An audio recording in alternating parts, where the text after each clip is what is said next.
සුබ දවසක් ඔයාලා හැමෝටම. ඉතින් අදත් ඔයාලා ඉතාමත් ආදරෙන් පිළිගන්නවා The New Startup by රශ්ම Herath YouTube channel එකට. ඉතින් මම හිතනවා අද වීඩියෝ කෝල් එක ඉතාමත් වැදගත් වෙයි.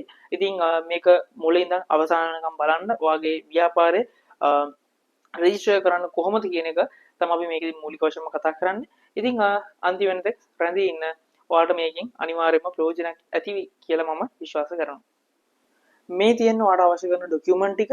ඉතින් මේ ඩොකියුමන්ට් ටික මම ඔයාලට ලින්ක් එකකුත් දාන්නම්. ඒතකොට ඔයාලා ගිහිල්ලා මේ PDF වශයෙන් ඩවුන්ලෝඩ් කරගෙන ඔයාලට මේක බලන්න පුළුවන්. ඔයාගේ අතේ තියාගන්න පුළුවන්. ඒ වගේම මම මේක මේ ඩොකියුමන්ට් මොනවද කියලා දැන් මම පැහැදිලි කරගෙන යන්නම්. මම හිතනවා ඒක ඔයාලට ගොඩක් වැදගත් වෙයි කියලා. ළමයි.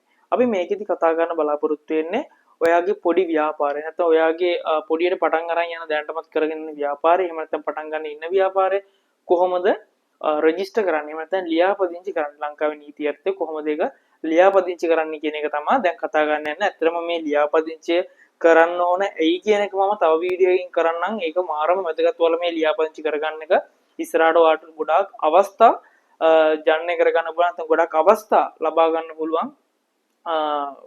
ප්‍රධානම සාධකයක් තමයි මේ ඔයාගේ ව්‍යාපාරය ලියාපදිංචි කරගන්න එක. ඉතින් අපි එහෙනම් දැන් කතා කරමු කොහොමද මේක ලියාපදිංචි කරන් යන්නේ.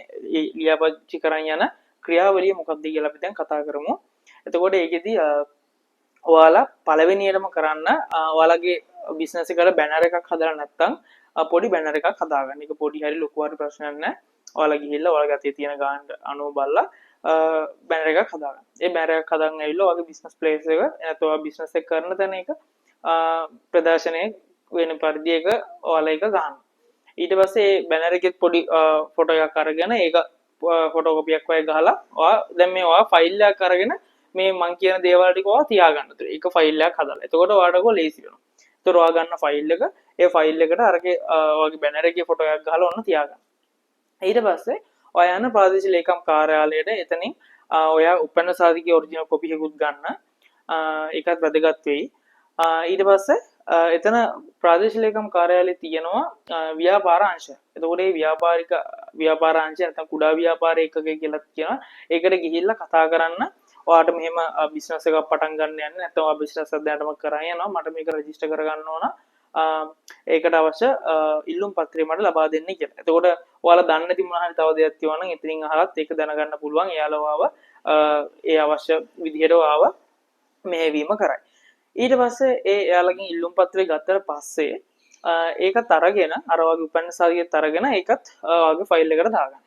ඒ දාගෙන ඊට පස්සේ යන ප්‍රාදේශීය සභාවට. ප්‍රාදේශීය සභාවට ගිහිල්ලා අපි වෙළඳ බලපත්‍රයක් කියලා එකක් ගන්නවා. ඒ වෙළඳ බලපත්‍රය ගන්නත් අපිට ඉල්ලුම් පත්‍රයක් ඕන. ඒ ඉල්ලුම් පත්‍රය ගන්න. ප්‍රාදේශීය සභාවෙන් ගන්න. ඊට පස්සේ ප්‍රාදේශීය සභාවෙන් ඒ ඉල්ලුම් පත්‍රය අරගෙන ඒක පුරවගෙන ඔයා යන්න ප්‍රාදේශීය සභාවේ වෙනම තියෙන බදු අංශය කියලා එකක්. ඒ බදු එකකට ඒකට යන්න.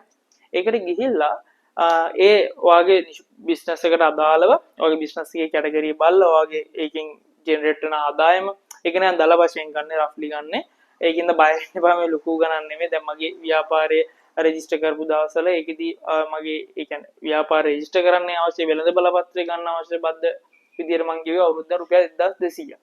එතකොට මේ ලොකු ගණන් යන්නේ නැහැ. එතකොට ඔයාගේ ඒක ගිහිල්ලා කතා කරලා ඔයාගේ ආදායම මොන වගේද කියලා පැහැදිලි කරලා එයාලට කියලා.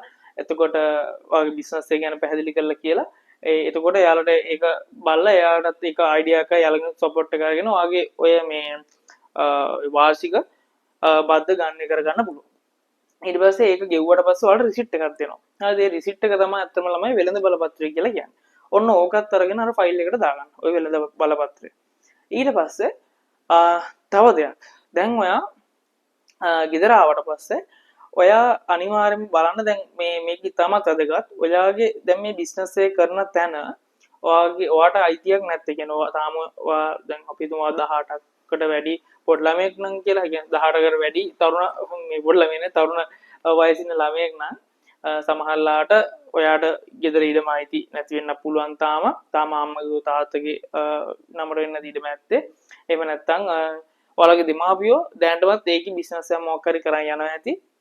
ඒ අතර තමයි ඔයාගේ බිස්නස් එකත් ඔකේ කරන් යන්න හදන්නේ.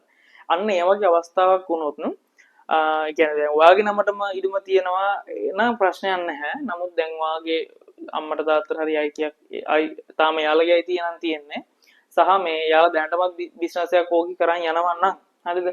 ඒතර ඔයත් කරන් යන්න හිතන් ඉන්නේ ඒ තැනම නම් අනිවාර්යෙන්ම ඒකද එයාලගේ අවසරයක් දෙන පොඩි ලෙටර් එකක් ගන්නවා. ඒ කියන්නේ මම මේකට මෙන්න මේ කියන්නේ ඊක වගේ ID නම්බර් එක දාලා වගේ නම දාලා ඔක්කොම කරලා ලියලා පොඩි ලෙටර් එකක් ලියලා තාත්තලාගෙන් හරි අම්මෙන් හරි අදාළ ඒ ඊළම අයිතිකාරයෙක් කෙනාගෙන් ඒ අත්සනක් එක්ක පොඩි ලියුමක් හදා ගන්න ඕන.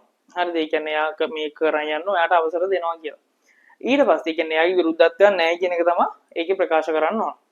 ඊට පස්සේ තව ඔයාගේ සේවකයෝ පිළිබඳ ප්‍රකාශයක් දෙන්නත් ඕන. ඒකත් පොඩි ලෙටර් එකක් වගේ ලියන්නේ. ඒ සේවකයෝ කියන්නේ ඔයාගේ දැනටපත් මේ කරන් යන බිස්නස් එකක් නම් මේකේ දැනටම සේවකයෝ ඉන්නවද කී දිනෙද ඉන්නේ කියන එක ඔයා ප්‍රකාශ කරලා ලෙටර් එකක් ලියන්න ඕන. සේවකයෝ නැත්තම් නැහැ කියලා තාම මේක ඔයාගේ අලුතෙන් පටන් ගන්න තාම මේකේ සේවකයෝ නැත්තම් ඒකත් කියලා ඒ වාට ඕනේ කියලා ඒක ලෙටර් එකක් හදලා ඒකත් වෙනම තියාගන්න. හරිද? ඊට පස්සේ ඔය ඔක්කොම කරගෙන ඊට පස්සේ දැන් ඔයාට ඔය ඉල්ලුම් පත්‍රවල ඔයාට පුරවන්න කොටසක් තියෙනවානේ. අන්න ඒ ටික පුරව ගන්න.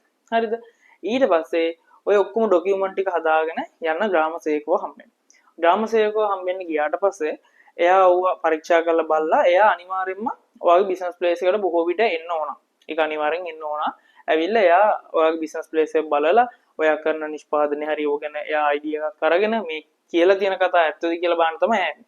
එතකොට ඒ ඇවිල්ලා බලලා අර බැනර් එක ඒකත් බලලා මේව කරලා ඊට පස්සේ එයා ගිහිල්ලා ඒ ග්‍රාම සේවකට පුරවන්න ඕන ඒ ඉල්ලුම් පත්‍රයේ කොටස් ටිකක් තියෙනවා. එතකොට එයා ඒක සම්පූර්ණ කරලා දීලා ඒ වගේම අර අනිත් ඩොකියුමන්ට් ඒ කියන්නේ අර මං කිය අර මොනවාද ඔයා ගත්තේ අර මේ ෆොටෝකොපීස් ටික අන්නේ ෆොටෝකොපි ටිකත් එයාට කියලා සහතික කරගෙන අර ඔක්කොම ඩොකියුමන්ට් ටික හදාගෙන ඔයා ගිහිල්ලා ඒ කියන්නේ ඔකට ග්‍රාම සේවක සහතිකෙත් ගන්න ඕන. ඒ ඔක්කොම ඩොකියුමන්ට් ටික හදාගෙන එක ෆයිල් එකක් විදිහට හදාගෙන ගිහිල්ලා දෙන්න ආයේ ප්‍රාදේශීය ලේකම් කාර්යාලයේ අර ව්‍යාපාර අංශයට.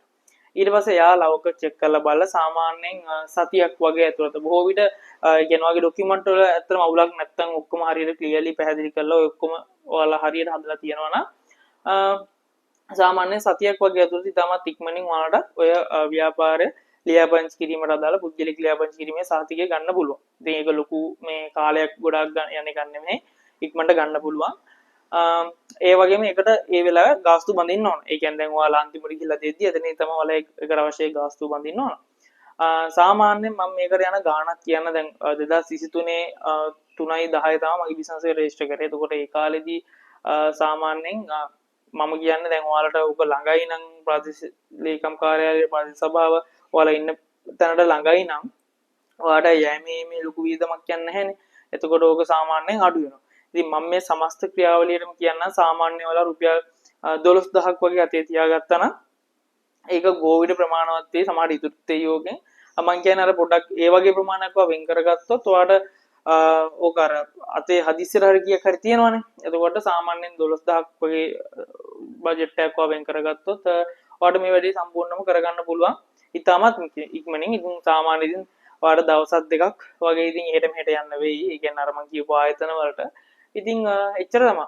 ඉතින් අපිට ඒ සපෝට් එක ඒ ආයතන වලින් ගන්න පුළුවන් අනිවාර්යයෙන්ම. ඉතින් අනිවාර්ය වැඩේට බහින්න ඔයාගේ රෙජිස්ටර් කරලා නැත්නම් අනිවාර්ය රෙජිස්ටර් කරන්න. ඒක ගොඩක් වටිනවා. මම ඒකට වෙනම වීඩියෝ එකක් ගේන්නම්.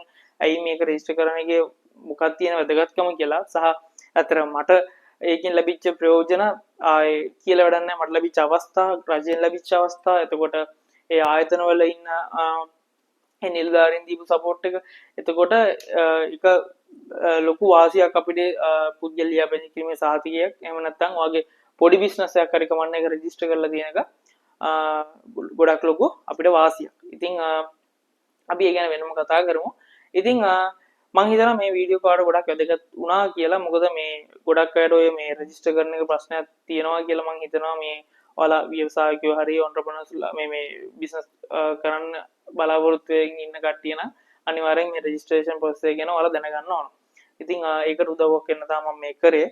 ඉතින් මොනවා හරි ඔයාලට ගැටලුවක් තියෙනවා නම් අනිවාර්යෙන් කමෙන්ට් එකක් දාන්න අපි කතා කරමු. ඒ විදිහට වැඩේ කරන් යන්න. ඉතින් අද වීඩියෝ එක හොඳයි නම් අනිවාර්යෙන් ලයික් එකක් දාන්න. ඒ වගේම බිස්නස් රෙජිස්ට්‍රේෂන් ගැන දන්න නැති කවුරු හරි ඉන්නවා නම් යාට මේක ෂෙයා කරන්න. ඒ වගේම අපි සබ්ස්ක්‍රයිබ් කරලා තියාගන්න. එහෙම තියාගත්තොත් ඔයාලට ඉස්සරහට අපි දාන වීඩියෝස් ඔයාලට බලන්න පුළුවන්. අපි නිරන්තරයෙන් මේ වගේ බිස්නස් සම්බන්ධයෙන් ඒ වගේම ඔයාලට ඉගෙන ගැනීම සම්බන්ධයෙන් යම් ඒ වැදගත් වීඩියෝස් කියන ඔයාලගේ ජීවිතේට වටිනා කරන දේවල්. ඉතින් අපිත් ඒ දිගටම නැදී හිටින්න. ඉතින් අද අපි ගිහිල්ලා එන්න සුබ දවසක් ඔයාලා හැමෝටම.